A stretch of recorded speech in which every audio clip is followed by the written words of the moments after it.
Hello again from BSP headquarters. You're currently listening to episode 17 of the Black Swamp podcast, and this is where we've been giving you a chance to eavesdrop on some conversations we have with Black Swamp artists and educators. There's a lot of amazing podcast content out there, so we always appreciate you tuning into our little series. Some extra housekeeping here. We are busy planning our next sound solution project for August. If you're not familiar with these, about twice a year we host a 2-week online event featuring educational and performance content from our artists and educators. Contributors for our upcoming event include Matthew Lau, Abby Fisher, Josh Jones, Anthony DiBartolo, Lineage Percussion, and more, so stay tuned for that. So now we're about to start a conversation with Joe W. Moore III. Joe's a BSP educator who we've had the privilege to collaborate with several times over the last few years.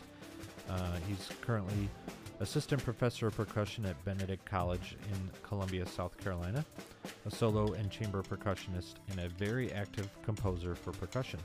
Joe and I talk about his adjustments during the pandemic and his time at home. We chat about his inspiration for composing, and we also dive into his perspective on diversity within the world and also within the orchestral percussion community. So here we go.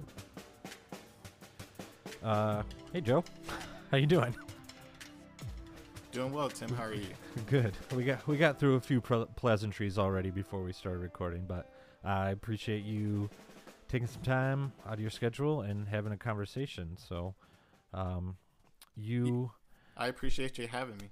Yeah. Well, we just started, so anything could happen in the next 45 minutes or an hour. So we'll see. We'll touch base again at the end and see how it went. Okay. So you're in South Carolina and at Benedict Yes. College. How are things going there? Things are good so far. It's been an interesting first year. Yeah. Because I just started in the fall. And the fall semester was a little interesting because my wife actually got sick.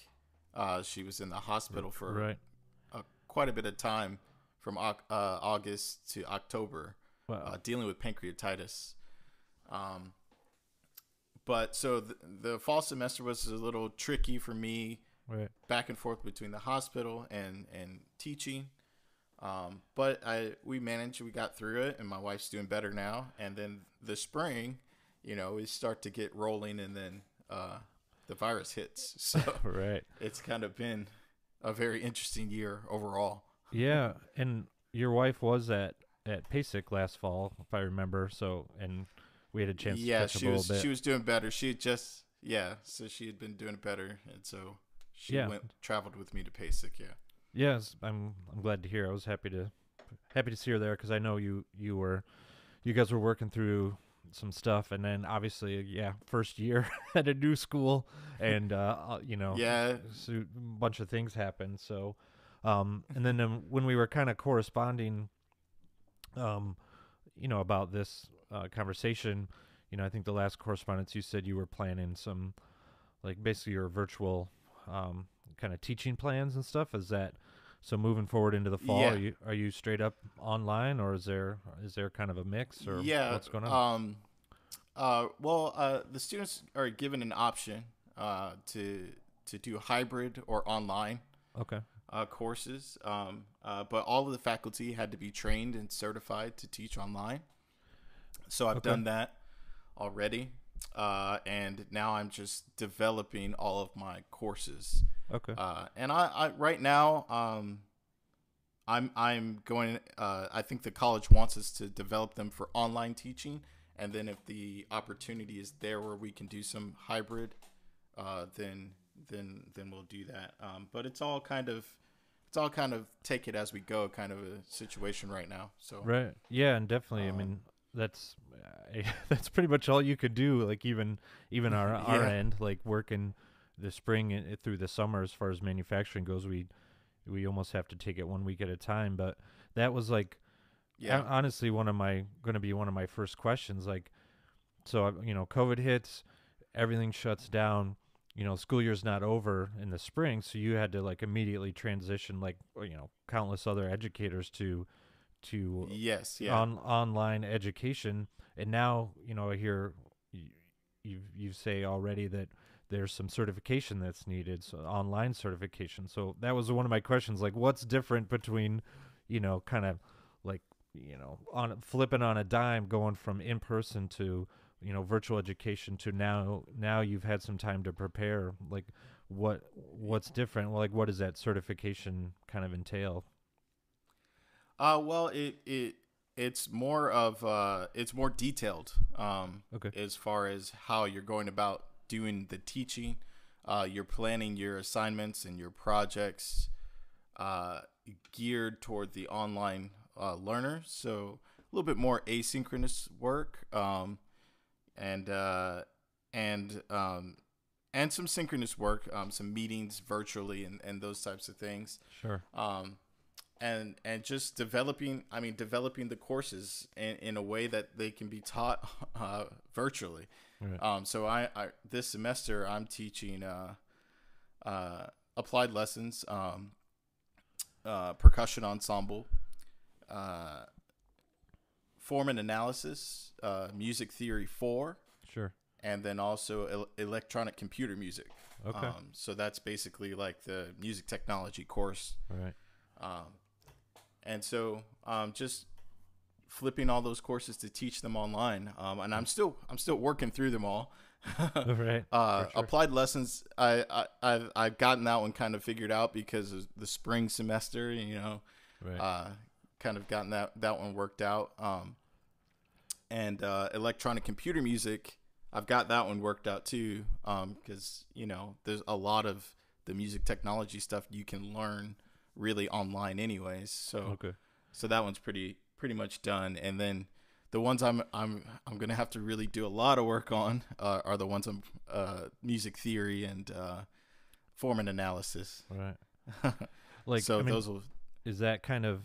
Is that what you expected? Like some, I guess it seems a little intuitive that some classes might be easier to teach online than others. Was that kind of what you experienced, or did some things catch you by surprise? Yeah, I mean, I experienced that some were easier to teach online than others. Like applied lessons, I mean, you can still pretty much get the gist, other than great audio sometimes, right? Right, for sure. But theory, it's like lecturing and so now that's the next thing I have to kind of develop a little bit more so than what I did in the spring is really recording lectures and making sure that they're not too long to where the student becomes uninterested, right? And then but make sure that they cover enough content. Sure. And so it's just a balance. You have to balance through the modules that you create and that kind of thing. And so, but the course we all had to do the certification, and the e-certification course was great about showing us how to do that. Right. And so now it's just about me sitting down and creating those little lectures and activities for the students to complete. So was that certification, was that like a national program, or was that something that Benedict kind of put together, or? It's at Benedict. It's the e-college program. So sure. Yeah. So we've had online courses in the past, but now we're pushing to get pretty much everything into the e-college format, so that we're able to flip if we need to. Like we really weren't able to do very well in the spring, Right. Yeah. So it sounds like you're making it happen. You're pushing through it, which is all you can really do. Because I mean, even I got 2 girls. One's in middle school. She's going into 8th grade, and then one's going into 3rd grade. And it's like, especially our youngest, I was really impressed with her teacher, like transitioning. I mean, the school as a whole transitioning like almost immediately to some type of online learning. I mean, it was progressive, that's for sure, but they didn't really miss a beat. I mean, I think they knew things were going to happen. So we had parent teacher conferences like the week before the shutdown, and they were already kind of asking questions, making sure we had either laptops or tablets or something that they could use for school and stuff like that. So yeah, I was really impressed with how they kind of handle it. And then already they're kind of pushing out a plan for the fall. Sounds like, even similar to your situation where, they could do virtually, 100% online, or they could do 100% in person if they chose to. So, yeah. So, professionally, like educationally, we're kind of touched on how COVID's affected you, but like more professionally as a musician or like a percussionist, have you seen any personal kind of impact there as far as shutdown?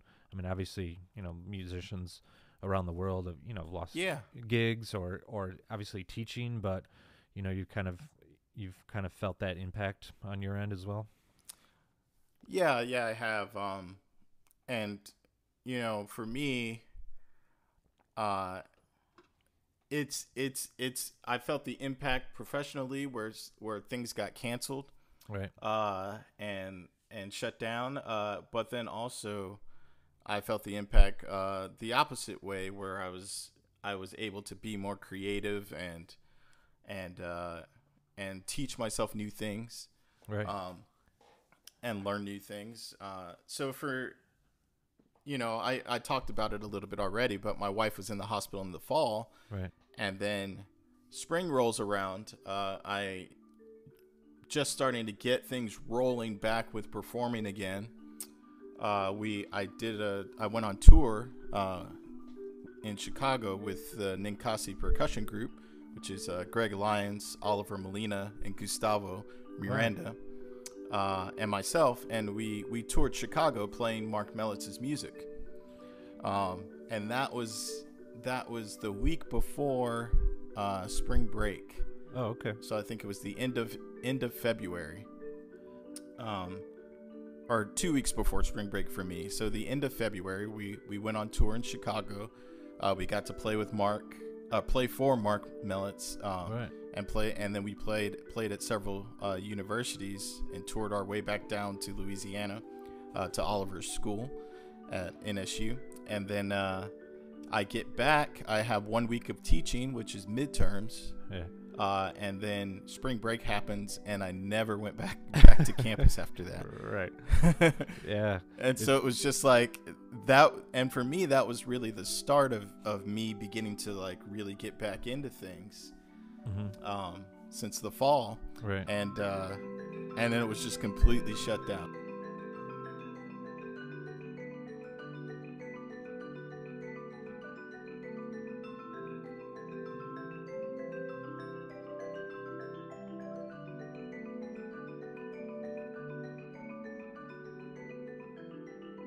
So it was a little bit of a bummer in the beginning.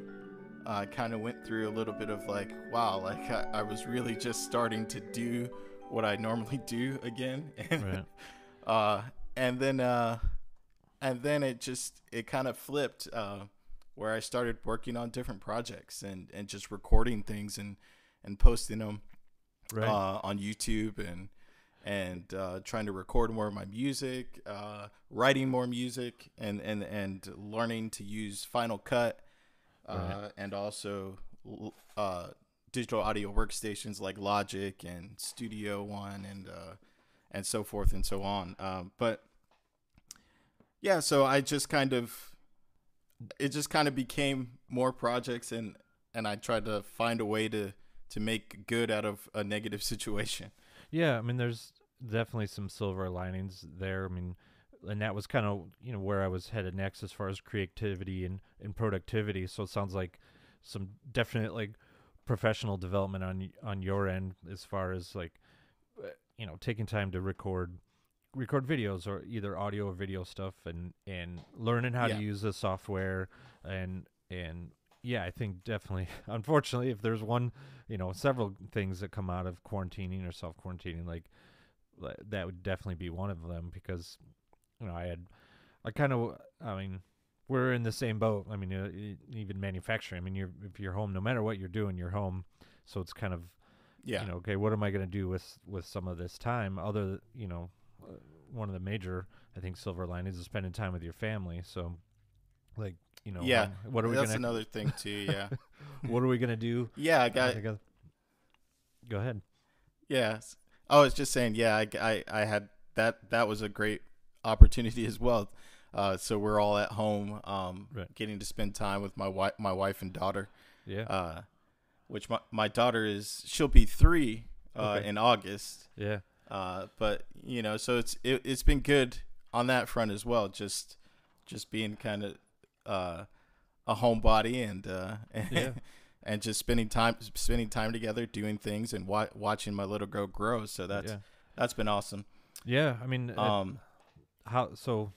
as a 3-year-old, how did she? I'm not sure if you can process what's happening in the world right now as a 3-year-old, but she kind of was handling it well.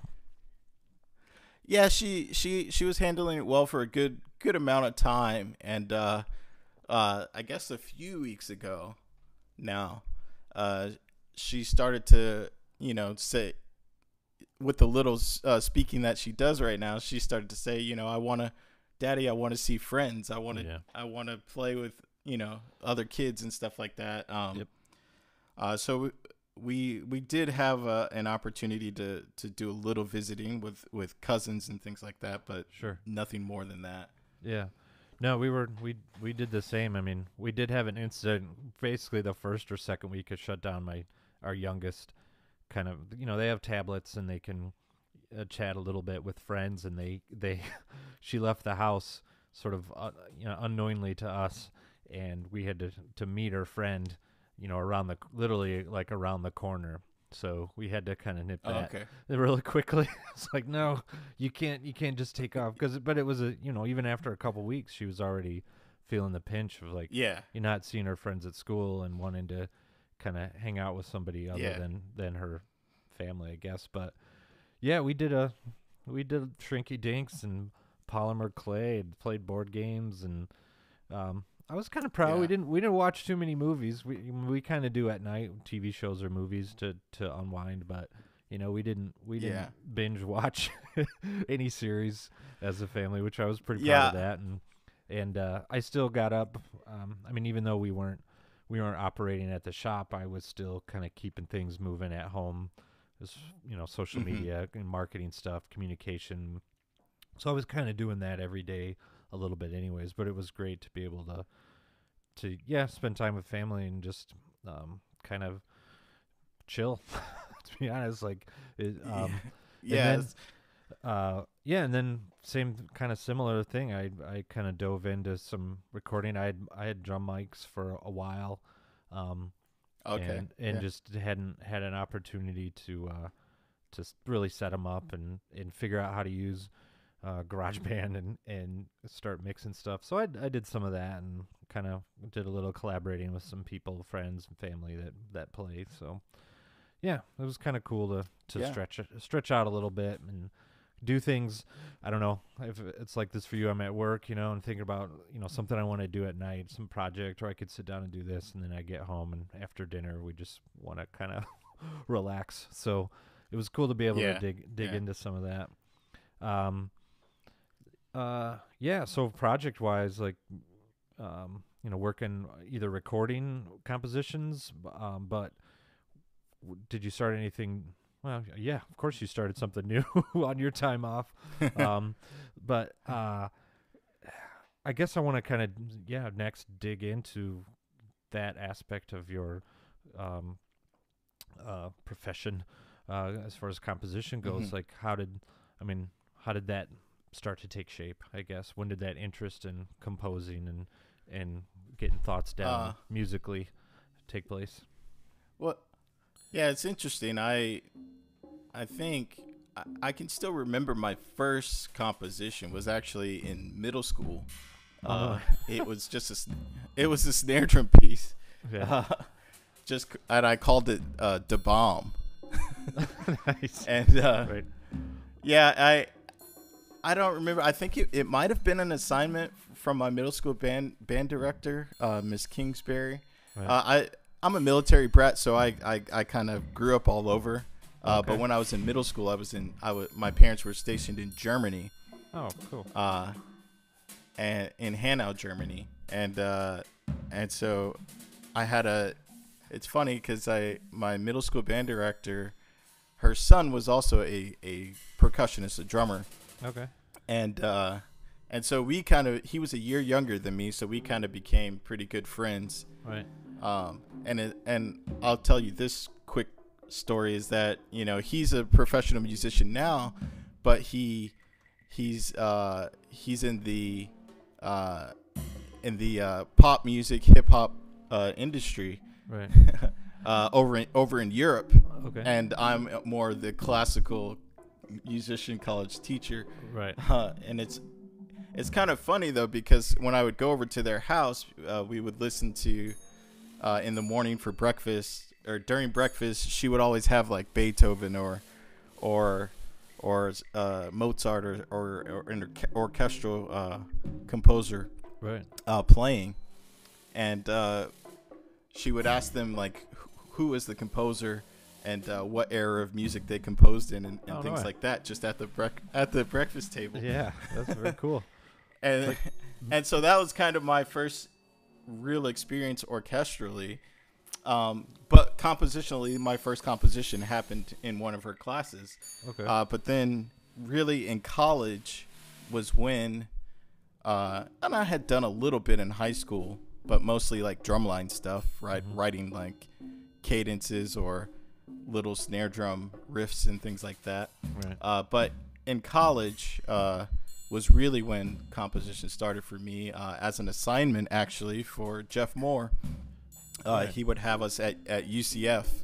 He would have us write a composition every semester, and as you got older or go through the program, the compositions get longer.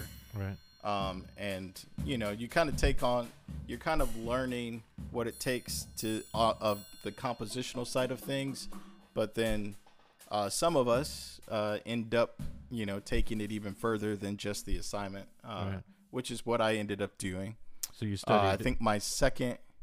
Sorry, go ahead. Yeah, so you studied composition in outside of like your percussion studies with Jeff then?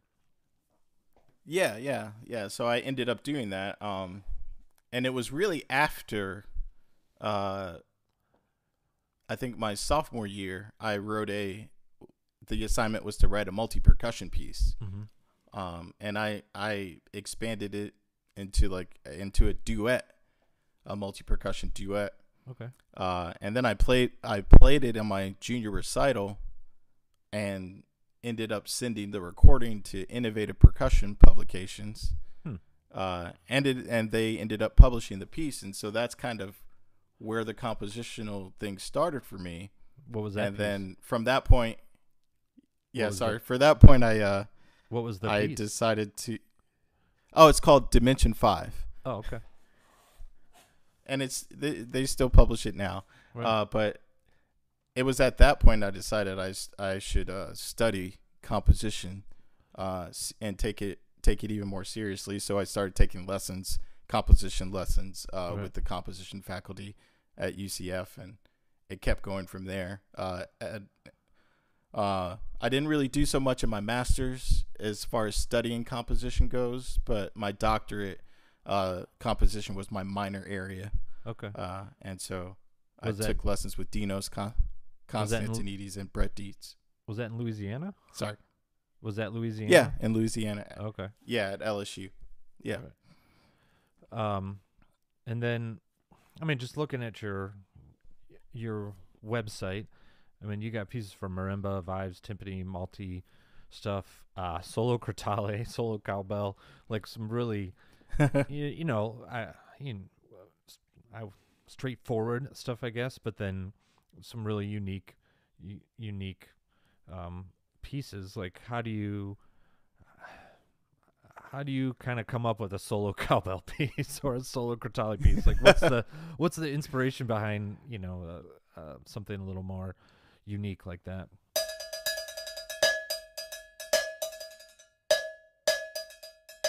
Okay, yeah, a couple of those pieces. It's actually funny. I did a project in 2013 called Project Create, Okay. And so what I did was every day for the entire month of June on Facebook, I posted Project Create Day 1. The first person who comments on this post telling me what instrument to compose for will receive a free copy of the piece and a dedication of the piece. Okay. How long ago was and this? And so that was in 2013. Oh, right. Okay. You're a little bit ahead of the. You were kind of ahead of the curve there, I think. I mean, that's a pretty interesting like project for 7-8 years ago, like to kind of start using social media as a means for developing like content for composing or for music. Sorry, keep going. For me, it was a way to compose more for instruments I hadn't composed for yet. Yeah, sure. So that's how I ended up with solo cowbell. Someone asked for that. And someone asked for solo crotales and so forth and so on. And so that's how I ended up with some of those pieces. I think there's one for kalimba,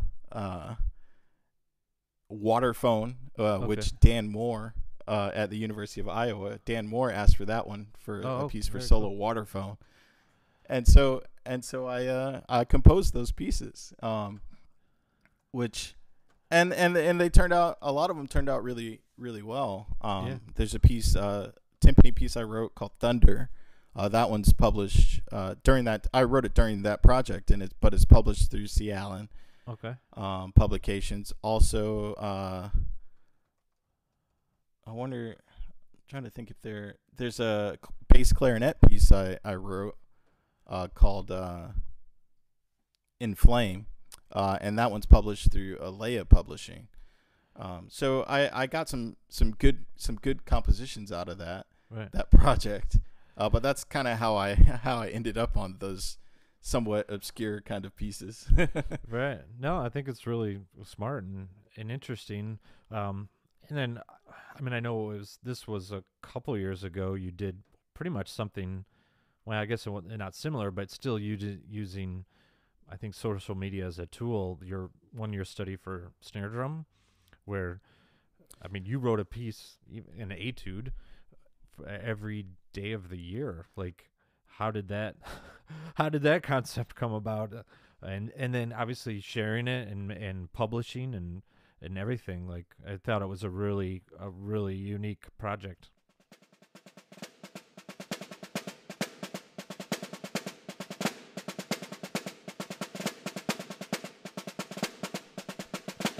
That one actually came about because it was during when I was teaching at UTRGV. I think it was the same. It happened like the January before my daughter was born. I started it, and the reason I started it was because I had gotten so busy with teaching and performing that I hadn't been writing very much. Okay. And so it was my New Year's resolution to get myself to compose more. Right. and so I decided, it worked. And so I decided I would write a snare drum etude every day for an entire year. Each of the etudes at about 1 minute each. Okay. So that it doesn't take up too much time to create, but at least I'm doing something every day. Right.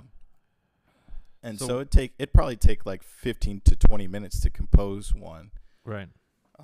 That was my next question. Like, what was the sort of the daily time commitment for that? So 15, 20 minutes to compose, but then obviously you got to, get it on paper or make it look good.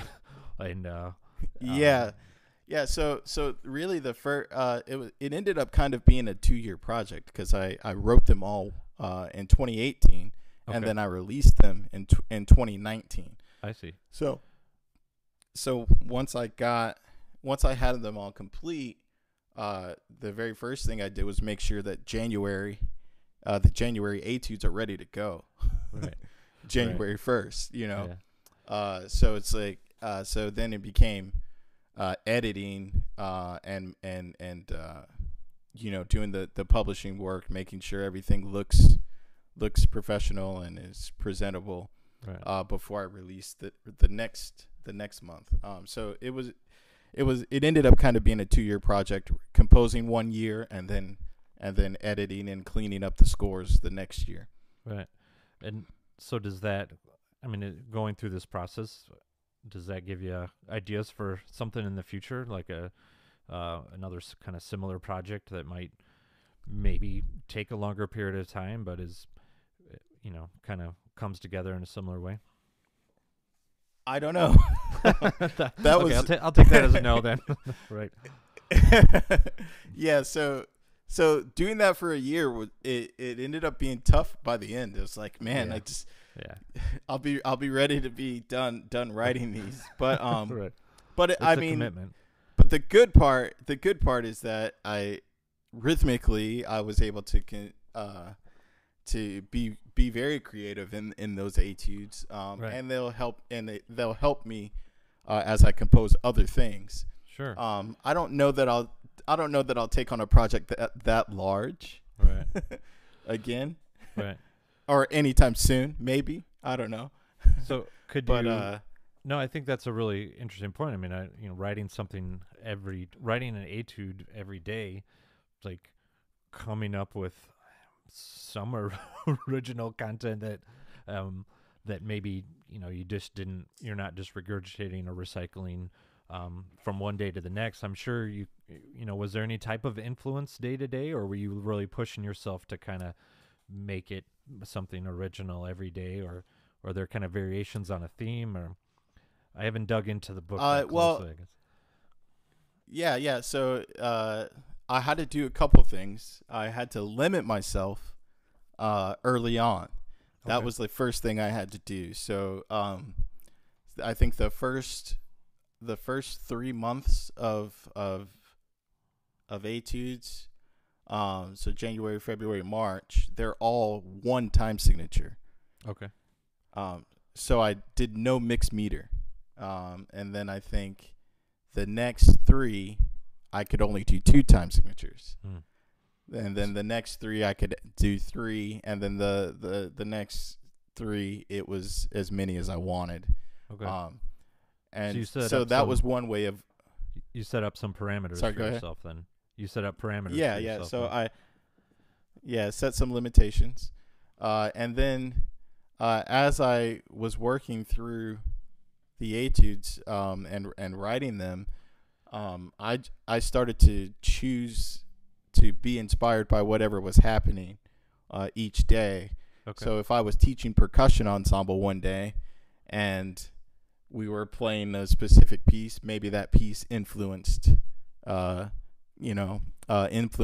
etude for that day if I hadn't written it yet, or if I listened to a piece of music on the radio or something, maybe that influenced the etude for that day. I think there's some that I remember, like February 23rd, that's the Black Panther etude, so I went and watched Marvel's Black Panther. Oh, okay. Cool. And so the soundtrack from the movie kind of inspired that etude. Yeah. Or the main theme song from the movie.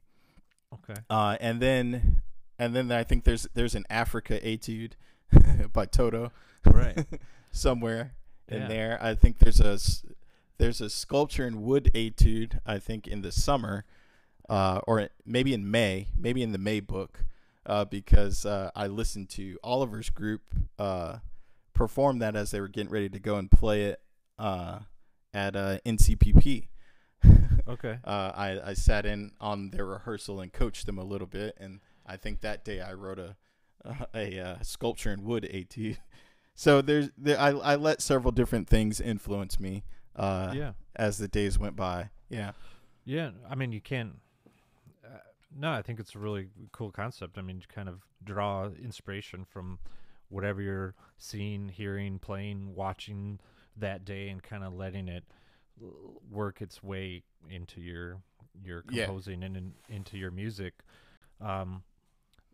so obviously, moving forward to to something more current.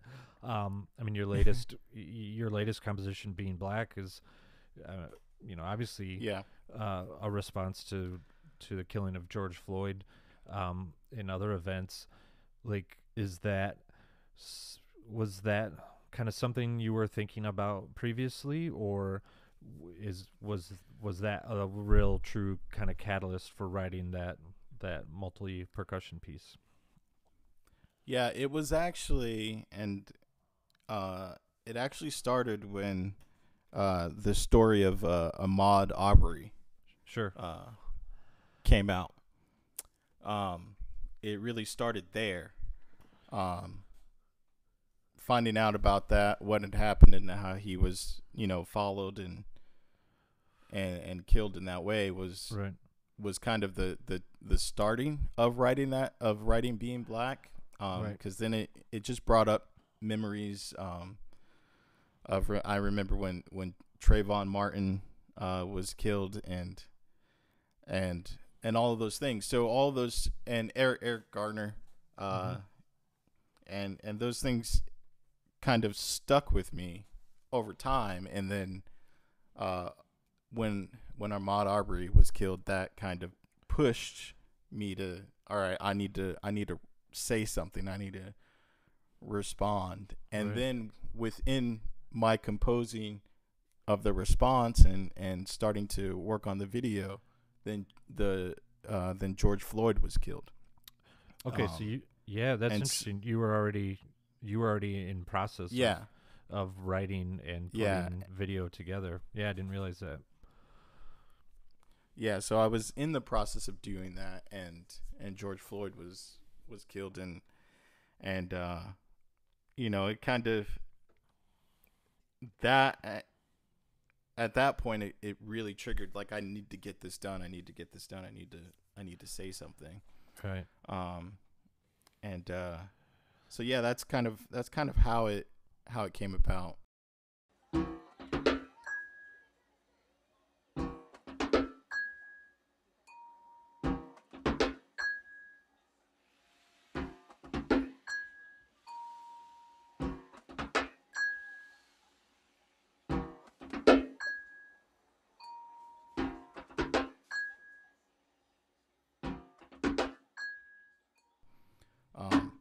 And it's still a little touchy for me, because it gets me a little, it's sad, No, I appreciate that.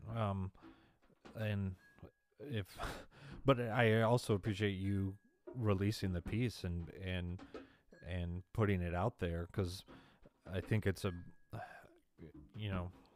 way to sort of reflect and process and bring awareness. So I think I really appreciate you putting the time and effort into it. Like, musically speaking, like, when you are processing those events and definitely experiencing a whole wide range of emotions, like, how do you begin to sort of musically project that, I guess, or what's kind of a process for putting music to those thoughts and emotions? Yeah. Well, for me, the first thing, it's kind of a with composing, for me, one of my teachers told me that titles are important.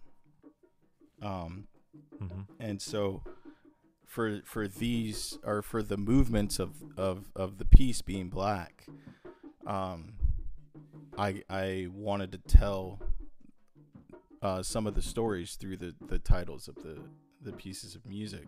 Right.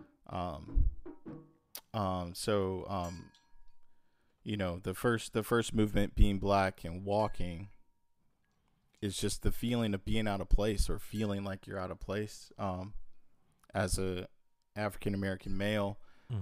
Sometimes in the United States, you might go to a neighborhood that seems like you don't belong there, and you kind of feel out of place. So that was kind of the first movement. Then the second movement was really it was being black in a hoodie, and that was directly related to Trayvon Martin, and just kind of that that whole situation that happened, and kind of being judged sometimes by the way you dress. I actually talked with Keith Aleo recently about the piece a little bit, and I kind of told him my experience. One of my experiences was I never owned a hoodie until I was finishing my doctorate degree. Was when I bought the first hoodie that I'd owned since I was a little kid, because I just felt, I didn't want to be looked at or perceived a certain way because I was wearing a hoodie, and then, during my college years is when the Trayvon Martin situation happened. And so, I just never bought a hoodie because of that. I didn't want people not to take me seriously. Right. As an academic, No, that's kind of something I wanted to try to unpack a little bit with you, and if you're comfortable, like, you have some direct perspective there, and also like direct experiences that probably relate. So that's what I was curious about. Hearing, you didn't buy a hoodie for those reasons, even before Trayvon Martin. Is that correct? So even before then, you weren't comfortable. There are other anything else, kind of personal experiences you wanted to address with some of that? Well, that was number one. I didn't want to, as a percussionist, I didn't want to be overlooked or not be taken seriously because of the way I was dressed. So a lot of things I would normally wear, I didn't wear, or I and I'm still dealing with that. Dealing with that. Things I would like to wear or dress, the way I would like to dress. Sometimes I don't, because I don't want, to be looked at in a different way, if that makes sense. Yeah, it does. And I guess that's what I'm kind of getting at, as far as some of your experiences as an African American in the percussion community, like, and some of that perspective, and that, if that stands out, you think that's something that's is progressing? Yeah, I think it's definitely progressing. And it's definitely progressing for me personally. I've noticed over the years, I've started to become more comfortable. I guess if that's the right word for it. Sure. In who I am, and in who I am as a musician, as an educator, as a professional. And I've started to kind of forget about how people are gonna view me by the way I dress a little bit. I obviously I dress professionally when I need to dress professionally and those types of things. Right. But the hoodie thing was actually a real thing for me that I dealt with. Like, I don't want to buy a hoodie because I don't want to be viewed differently. Sure. And I saw so many other people wearing hoodies, and I've always wanted to I had always wanted to wear a hoodie, but I just never did.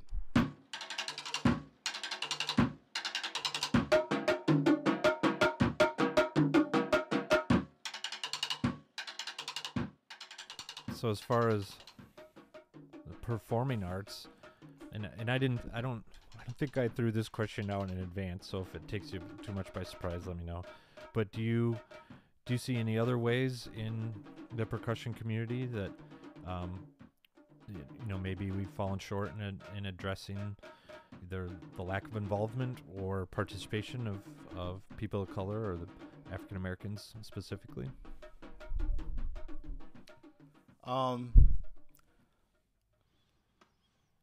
As far as falling short or anything like that, I think it's all a process in general. Mm-hmm. And it has been a process for some time now. I think certainly diversity is more present now than 50 years ago or and so forth. But I think the big things or the big key topics for me at this point that I think will really continue to push and move the ball forward is access and opportunity. Sure. At all levels, even from a young age. And we kind of got into this a little bit in the Percussive Arts Society roundtable discussion. Sure. About supporting those programs that are going into areas that and demographical areas that don't necessarily normally have access to music or to percussion and those types of things, and supporting the local community programs that go in and really try to make those changes. I think it has to start at those levels and then work its way up. But I think it's all about access and opportunity at all levels. I think, even the college teaching level, access and opportunity needs to be there for students, for faculty members, because there's a diverse group of individuals that are applying for jobs and studying music. So there's no reason why music can't be sort of the go-to for diversity. Yeah, I caught most of the roundtable, and just kind of in reference to some of your points, Alana Wiesing, I think made a point like similar that I know the conversation went to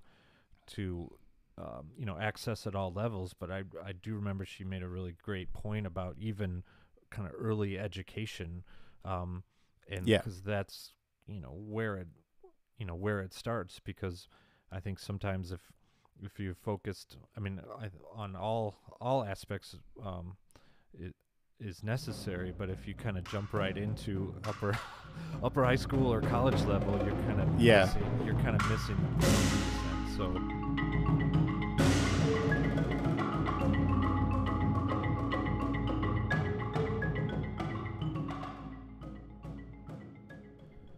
Well, I got a couple other things if you have time.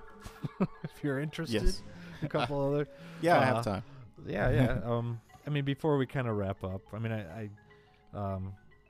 we've talked about inspiration, compositionally and where some of that content, came from.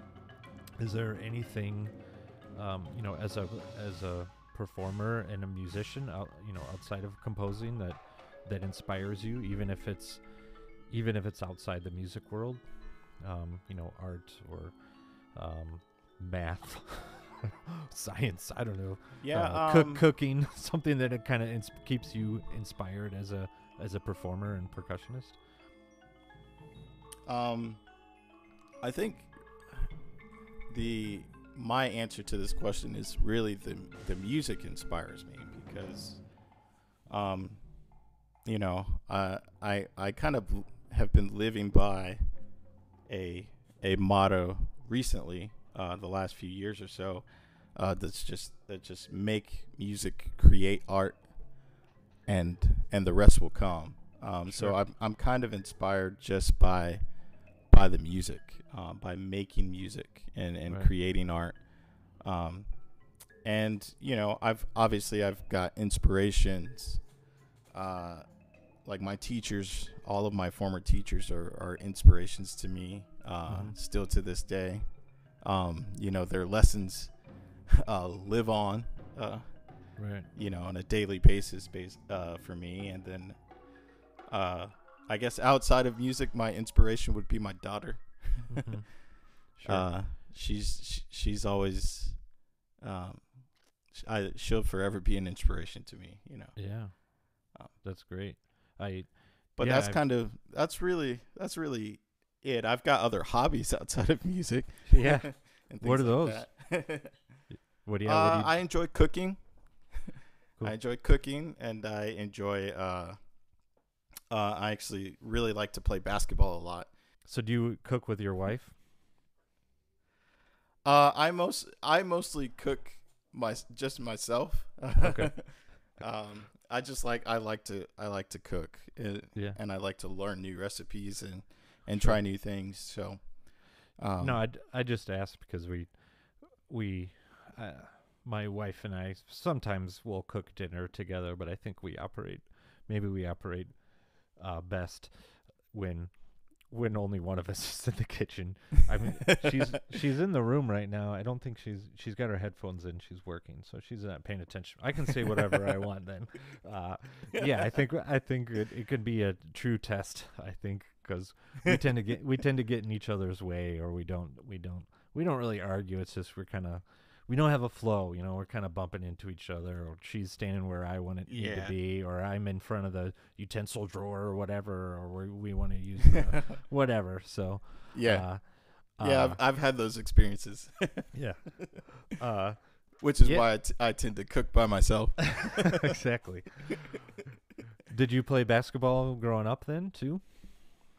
I did. I played recreational basketball, like with the youth center and those leagues where you sign up, and then I didn't play in high school. I ended up I was a marching band person, so my time was kind of geared towards drumming mostly. Right. When I was in high school, but I played. I still played like. I played rec ball basketball in high school as well. Oh, okay. But I never played on like my high school team or anything like that. Right. So it's really just more of a hobby for me at this point. And it's funny because or I like to talk about this because when I was teaching at UTRGV, we would play basketball quite a bit. I'd play with my students. We'd go to the rec center and play. Sure. And then sometimes after indoor drumline rehearsals, where we'd be in the gym, we would play pickup. Push the tarp back and then play some. Yeah, and play pickup games and things like that. It got to a point where we would have weekly sessions. My students called it More Wednesdays. Yeah. Yeah. No, that's cool. I may have told this story before on the podcast, but people will hear it again now. I don't do sports. I tried like in junior high. My friends in grade school and in kind of junior high were really athletic, and so I tried to keep up with them, and it just didn't work. It wasn't who I was, and I was a kid that showed up to well, first I almost called it basketball tryouts. Wait, it is tryouts, basketball auditions. I almost just called it basketball auditions, which is embarrassing by itself.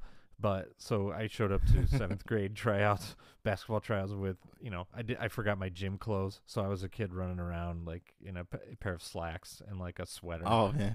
Trying to do layups and stuff. So that was pretty embarrassing. And that pretty much ended my exploration of sports. But I was the same way. I mean, by the time I got into junior high, I was pretty much, I knew music and playing drums were more my speed. It was kind of what I found what I could excel at. And then, that carried me all the way through school and college. And, my wife is really into movement and exercise. She marched drum corps back in the 90s, and then had dance experience, since she was little. So she's always kind of, and she was in color guard in high school and drum corps and stuff. So she's always kind of been into dance and movement, and so she tries to get me to at least go outside and take a walk sometimes. So I try to do that. And our daughter, youngest, is more athletic minded. She's tried soccer, kind of into basketball. So, I bought a basketball hoop and set that up last year. And so I try to at least encourage her and participate with her sometimes and shoot some hoops. And she's done summer. Well, actually, it was like winter league, like kids basketball league type stuff. So it's cool. So maybe she'll get a scholarship or something. That'd be great. But yeah, so that's about all I had on my note sheet. Joe, is there anything you wanted to talk about? Is there anything you wanted to address? Any bones you wanted to pick? Not necessarily. I think we totally fine. You don't have to. I'm just throwing it out there.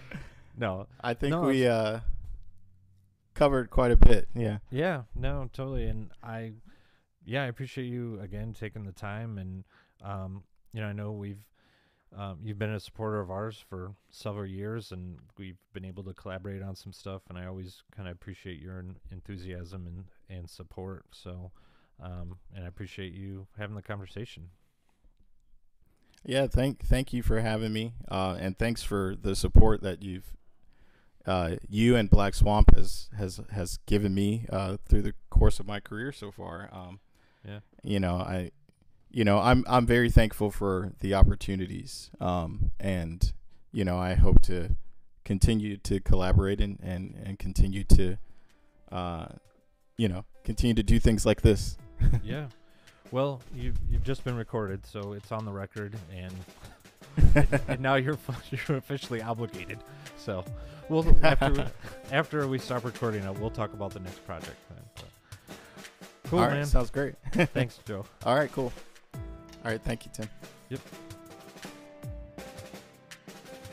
This has been a BSP production. Recorded and produced out of Black Swamp Percussion facilities in Zeeland, Michigan. Audio and production assistance by Jamel Taylor and Nathan Coles, with music by Adam Hopper.